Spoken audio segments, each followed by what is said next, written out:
I just took a 3/8 jig out of the box with a craw, green pumpkin. I'm gonna give you guys some tips and tell you guys what I'm doing here, but like I always talk about, man, I love this stuff. You got a 5/16, you got the 3/8 I took out, 1/4 ounces up here, and I have them in the main colors that I use. Now I might actually take this cowboy craw with the peanut butter and jelly out. That just got me thinking. But you know, black and blue, you can't ever go wrong with that. Man, I love this jig fishing. I'm gonna tell you what, you don't always catch the most fish, but it's usually an exhilarating bite. Once you get better with your hook set, with your timing and hand-eye coordination, you end up, you don't miss a lot. It's awesome. Like lately, like I'll be fishing a plastic lately and I'll actually take it off and just go back to the jig. I mean, even if it's pike, I don't care. Now another thing too, now you guys might be thinking, oh, if you've been fishing a 1/4 and 5/16 and you've been having luck with it, why did you go to a 3/8 jig right here? Well, look, I'm gonna stand up and I'm gonna show you why. You see how the wind is? Okay, well, before we talk about the wind, this morning it was overcast. It was cloudy, and there wasn't as much wind, so I had a black and blue jig, and now the water looks like it kind of lightened up. Now black and blue would still work, but green pumpkin will be a good choice, and so will your cowboy craw. But the wind picked up, and you know, I haven't really been wanting to fish a lot of moving baits lately, so when the wind picks up, I'm gonna, like I tell you in the videos in the past, I want a heavier bait weight.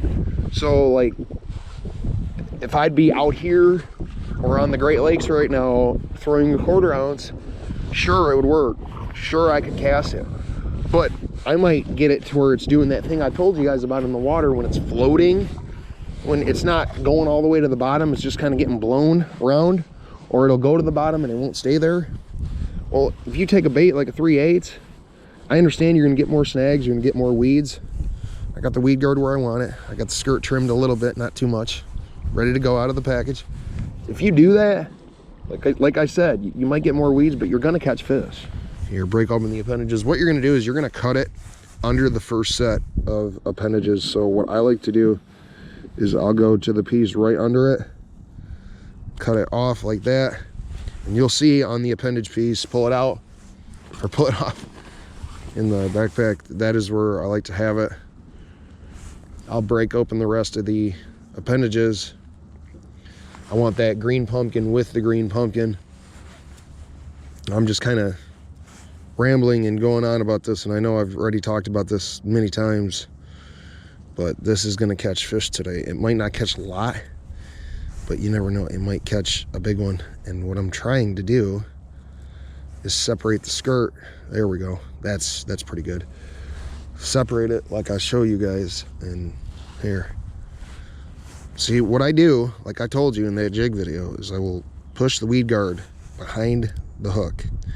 You ain't gonna hurt it. Go into the middle or behind the middle of the plastic. As soon as the plastic starts to bend, bring it out the middle, and if it's in the middle, see that? You're gonna put it up onto the keeper, which I've called the weed guard before and on accident, and up to the jig, and you'll be surprised how well that it's gonna hold it. Now I know some people like to take the appendages off. These are just some jig tips, but I will keep the bottom appendage on. It's broke open. Let's get it tied on and maybe get to some fishing and some more tips. I've been doing good with 5/16 lately, and conditions like these, 3/8 will shine.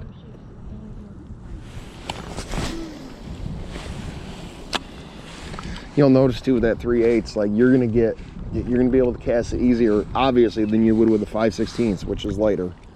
And I have had people ask me, is a 5/16 heavier than a 1/4 ounce? Yes, it is. Is a 3/8 heavier than a 5/16? Yes, it is. Is there a time and a place for all of them? Yes. Now, if this didn't have weeds or this riprap or the depth and the drop that it does, if it was all hard or all rock or all concrete bottom, I would throw a football jig, like the same color selection, but a 3/8, and it would work.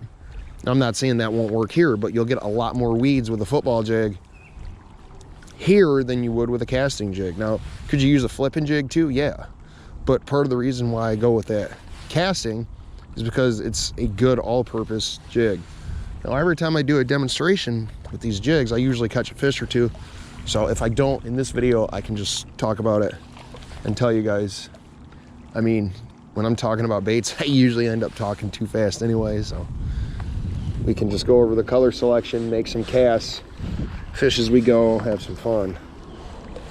Yeah, reel this bait in, I didn't like that anyway. See what I'm gonna do too. Yeah, it's clear. See, I might go back to that cowboy craw one too. I don't know. I'm just having fun with this. See, and then when you get that cast that's far out there, like, I want a better hook set on a long cast than I do a short cast. So if you see me wait longer to set the hook on a long cast and a short cast, it's because I know that fish is gonna hold on to that bait. I mean, he'll drop it, he'll spit it. You gotta understand, like, if that fish, like if you feel a bite, and I do it all the time, I just set the hook and I miss him. If you hold on to it and you put a little pressure on there, that fish is gonna bite harder. If you're just bank fishing like I am, or you're just, you know, whatever, even when you're on a boat, you can use that bait, that jig, that Texas rig, and you can kind of scan the bottom with it, and you'll find out where you can fish it, where the grass is, weeds, concrete, cement, you name it. And you'll learn, and that'll help you learn bank fishing spots as you go.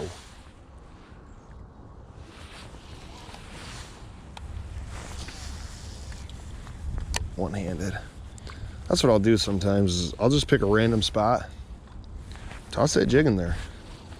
That's how you'll get bites and catch fish from the bank. A boat is the ultimate way. That's got your technology and all your stuff, all right? But when you're fishing from the bank, you gotta take the opportunities. You gotta think outside of the box, okay? Now, of course, you're gonna catch more fish. Well, usually you're gonna catch more fish from a boat, especially once pre-spawn is over. But there are times where from the bank, spring and summer and fall, where if you break an area down and you find your confidence bait, whether it's a jig or moving bait or whatever, you'll catch your fish too.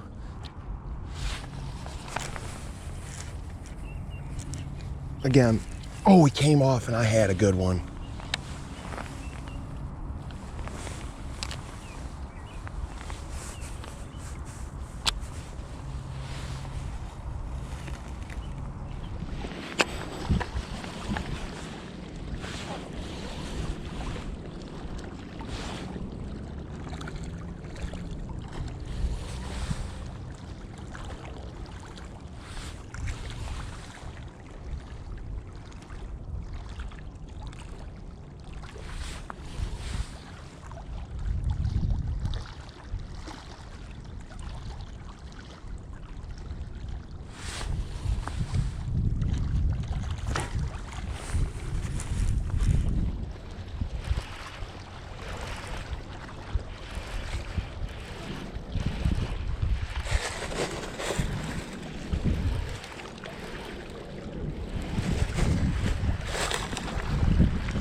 Got him.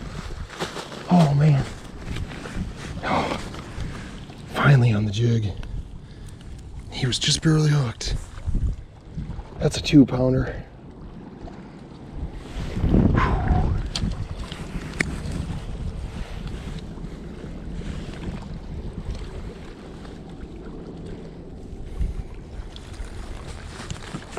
£2, 0 ounces, and I got to get a new scale, man. This thing, it's all worn out.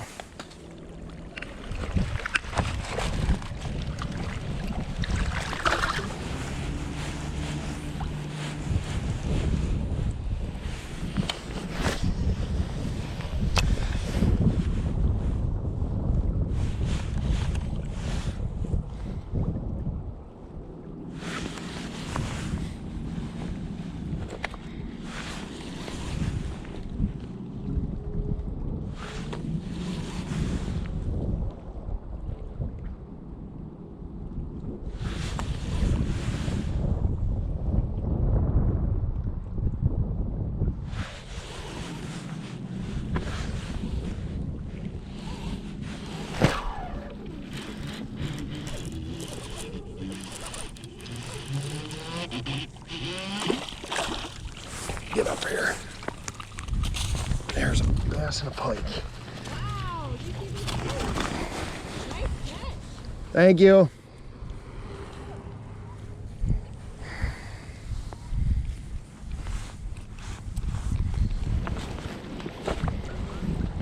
Little guy, but hey, bass and a pike. Actually, you know what? Take a look.